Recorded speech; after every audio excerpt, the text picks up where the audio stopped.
بەیاننامەی ناڕەزایی لە ئەنجومەنی هەڵوەشانەوەی پاشەکەوتی موچەوە.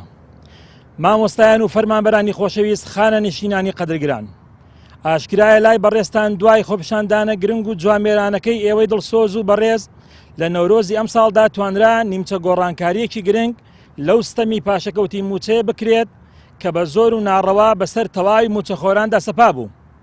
بەڵام بەداخەوە لە جیاتی تەواوکردنی پرۆسەی چاکسازی ئیداری و دارایی، لە جیاتی جێبەجێکردنی بەڵێنەکانی حکوومەت بۆ باشترکردنی ژیان و بژێوی موچەخۆرانی هەرێم، وا جارێکی تر لە ژێر چەند بیانوویەکی کاڵ و کرچ و ناتەندروستدا دەیانەوێت موچەی مانگانە 50 ڕۆژجارێک دابەش بکەن.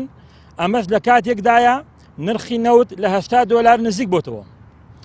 ئێمە لە ئەنجومەنی هەڵوەشانەوەی پاشەکەوتی موچەوە بە توندی دژی ئەم جۆرە ئیدارەدانەی حکوومەت دەوەستینەوە و سیاسەتی دارایی شکست خواردویان ڕەت دەکەینەوە.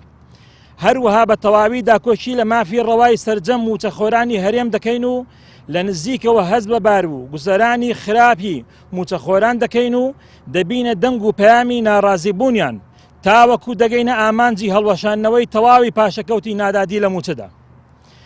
هەروەها سەبارەت بە نەریتی ڕیزبەندکردنی وەزارەتەکان بۆ موچە پێمان وایە و وای دەبینن کە ئەمە یاری و گەمەی لە بیربردنەوەی ئەسڵی بابەتەکانە. گرنگ نییە چ ڕۆژێک موچەی چ وەزارەتێ دەدرێ، بەڵکو خاڵی ڕاست و بێپێچ و پەنا ئەوەیە کە بەلای ئێمەوە گرنگە هەموو 30 ڕۆژ جارێک موچە بدرێت و بگاتە دەستی موچەخۆران، وەک خۆیان چەندین جار بەڵێنیاندا و نەیانگەاندە سەر.